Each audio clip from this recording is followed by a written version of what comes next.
May it please this honorable court. This is speaker number 2 on behalf of Team M. I will be speaking for about 13 minutes in which I shall address issues 3 and 5 of our written elections. Firstly, I shall be dealing with issue 3 of the submission, which is in regard to compulsory licensing and the validity of the controller of patents in hearing such a claim. It is the contention of the respondents that the claim filed by PI for compulsory licensing is justified, as firstly, the general considerations for the grant of compulsory license have been met. Secondly, the reasonable requirements of the people have not been met. Thirdly, all grounds under section 84 subsection 6 have been met. We also submit that the controller of patents is justified in hearing such a claim. Firstly, your lordships, compulsory licenses are granted by the government. They serve a public interest to broaden access to technology and information. Patents and other intellectual property rights are the creation of governmental policy, and hence government reserves the right to issue compulsory licensing in some cases. Now firstly, our contention is that compulsory license general considerations for the grant of compulsory license have been met. These have not explicitly been rebutted by the opposing counsel. Firstly, there are 3 requirements on which compulsory licenses are to be granted. Firstly, that reasonable requirements of the public have not been satisfied. Secondly, that it is not available to the public at a reasonably affordable price. And thirdly, that the patented invention is not worked within the territory of India. Now, we will be answering each of these separately. A separator is used to remove impurities from milk, and it is also used in the drug industry. In this way, the product is one which is of great public importance. As my learned opposing counsel has also separated, it may be used in milk products for children, it may be used in the medicine industry. So it's one that is of great public importance. Should these separators not be of good enough quality or not be reasonably affordable to the public, it could result in contaminated milk and badly produced medicine hitting the market, which would cause great public interest.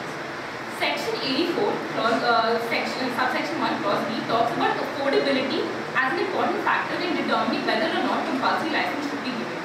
The ultimate aim of providing compulsory license is the good of the society. The product in question, Zico, is sold at the price of 24 lakhs per unit. However, the defendant is able to manufacture the same at 10 lakhs per unit. Now, as the counsel has itself said, this is a steep decline of almost 58.3% in the price. Not only would this increase the access to the product, it would also make sure that the product would reach a wider market. Secondly, our second contention is that the demand has not been met. There is a great demand for the product. According to the fact sheet, there was demand for 20 lakhs. However, only 2 lakh separators were supplied as against it. They were only able to meet 1/10 of the demand. Now, it is not our contention that the plaintiffs have not put money into the research or that there are no import restrictions on it. However, statutorily speaking, there is no such ground under the Patent Act that says that just because they have put money into it or there are import restrictions on it does not mean that the public's demand does not have to be met.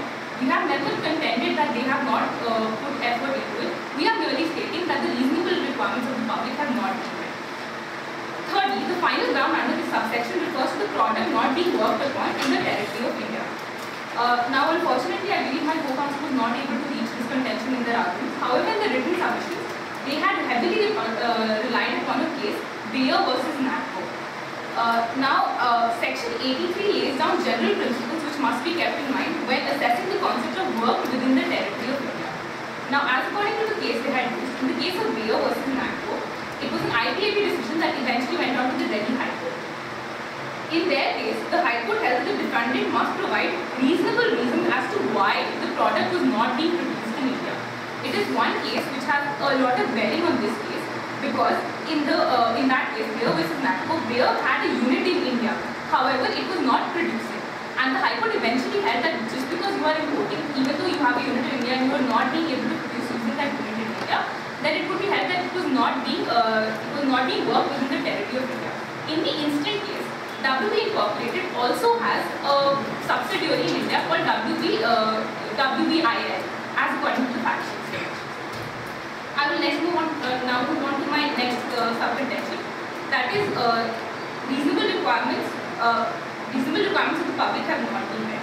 Now, subsection 7 of section 84 lays down the relevant sections from that is that firstly, there is a refusal to grant the license on reasonable terms. Secondly, the demand for the patented article has not been met. Thirdly, non-working of the patent within the territory of India. The last two I have addressed in my last slide. As stated above, the demand has not been met. If a patented invention is not available to the public at a reasonably affordable price, then a claim for compulsory licensing can be made.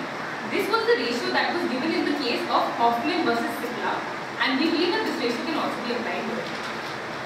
Thirdly, all How do you sustain your argument in the light of you approaching them for the license and they refusing it to give it to you in the first instance? Indeed, Your Lordship.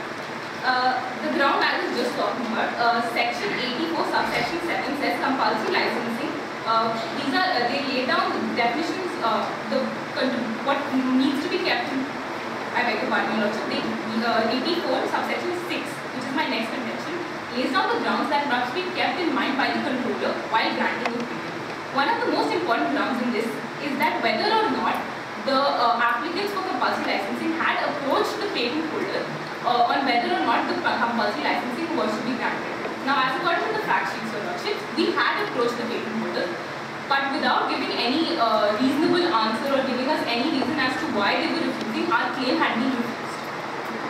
Moving on, other things that have to be kept in mind are the nature of the invention, the time which has been elapsed, the capacity of the applicant to undertake the risk in providing capital, and also the ability of the applicant to work the invention to public advantage. The respondent, in the present case, a significant amount of time has passed since the patent was granted. That is to say, 8 years have passed. Secondly, the respondent in the present case, that is Prudent Industries, is in a position to work the invention to a greater public advantage, because not only can they manufacture the goods without any import restrictions placed on them, they can also manufacture it for a cheaper price and thereby make it make sure that it's more widely available in the market. Our final submission under this contention is that the controller of patents is justified in hearing and deciding this claim. I believe it was not contended by my opposing counsel, but nevertheless, it is general practice that once a higher court is seized of the matter, the lower court should stay away from the same. However, in this instant case, the controller of patents is not taken to be a subordinate court, but rather a persona designata. In the case of Central Talkies versus Dwarka Prasad, the Supreme Court held that persona designata is a person who is pointed out as an individual rather than as opposed to a member of a class or filling a particular character. These persons are selected to act in a personal capacity and not in their capacity as a judge. These people can be styled, a persona designata can be styled, when powers are conferred upon a specifically named person or an authority, and these cannot be exercised by anybody else. In the Patents Act, the controller is not a judicial authority, but rather an individual who's been given powers. This person, the controller, acts as a persona designata, and it cannot be taken as a judge, much less a subordinate court under this section. Furthermore, Your Lordship, provided in section 84(6) states that the controller shall not be required to take into account any matters subsequent to the filing of the application.